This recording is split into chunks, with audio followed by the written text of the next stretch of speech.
Ma'am, আমরা অনুষ্ঠানের একেবারে শেষ পর্যায়ে চলে এসেছি। সব শেষে আপনার কাছে জানতে চাই, একজন মা যেন সুস্থ থাকে, তার গর্ভস্থ শিশু যেন সুস্থ থাকে, সেটার জন্য কি কি নিয়ম কানুন পালন করলে তারা আসলে সুস্থ থাকতে পারবে?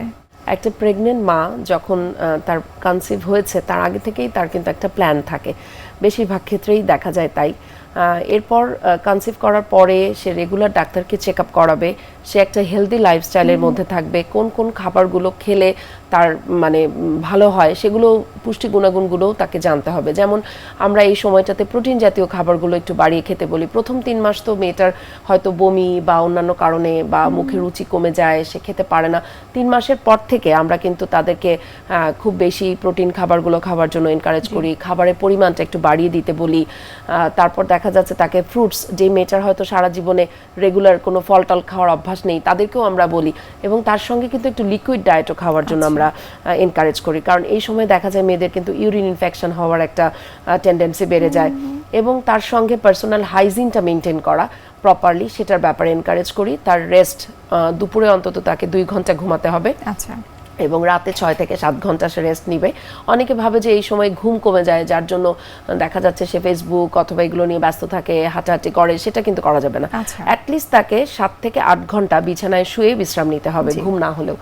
এরপর যেটা জরুরি সেটা হলো যে যদি কোনো হাই রিস্ক পেশেন্ট থাকে, যাদের প্রিভিয়াস বাচ্চা নষ্ট হয়ে গেছে বা পেটে বাচ্চা মারা গেছে, বা এই পেশেন্টগুলোকে আমরা একটু স্পেশাল ফ্যাসিনেশন দেই, আমরা রুটিন কিছু টেস্ট করাই, তাদের এক্সট্রা কিছু কেয়ারের দরকার হয়।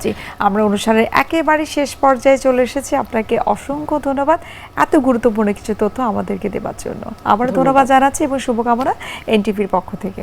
ধন্যবাদ এনটিভিকে, ধন্যবাদ তোমাকে। সুপ্রিয় দর্শক, এতক্ষণ আপনারা দেখছিলেন এনটিভি নিয়মিত স্বাস্থ্য বিষয়ক আয়োজন স্বাস্থ্য প্রতিদিন এই অনুষ্ঠানটি। এ পর্যায়ে আমরা দেখে নিচ্ছি আমাদের আগামী পর্বে কি থাকছে। ত্বকের চিকিৎসা দুটো ভাগে আমরা যদি ভাগ করি, একটা হচ্ছে ডার্মাটোলজিক্যাল প্রবলেমস নিয়ে কাজ করি, যা কোনো ধরনের fungal infections, bacterial infections, psoriasis, urticaria, এই ধরনের কোনো রোগ নিয়ে আসতেছে, ওইটার জন্য আমরা চিকিৎসা করছি। আর একটা হচ্ছে শুধুমাত্রই সৌন্দর্য বিষয়ক, সৌন্দর্যের মধ্যেও কিন্তু অসুন্দরেরও অনেক অসুখ আছে, যেমন ধরেন মেস্তা বা মেলাজমা আছে, পিম্পলস হলে চেহারা চেঞ্জ হয়ে যাচ্ছে, খারাপ হয়ে যাচ্ছে, চুল পড়ছে, হাত পা ঘামছে।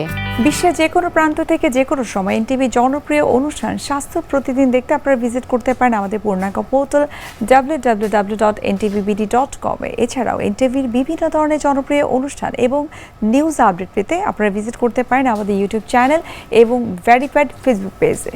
সুপ্রিয় দর্শক, আজ এখানে শেষ করতে হচ্ছে। দেখা হবে আবারও আপনাদের সঙ্গে। সে পর্যন্ত আপনারা ভালো থাকুন, সুস্থ থাকুন এবং সবসময় এনটিভি সঙ্গে থাকুন।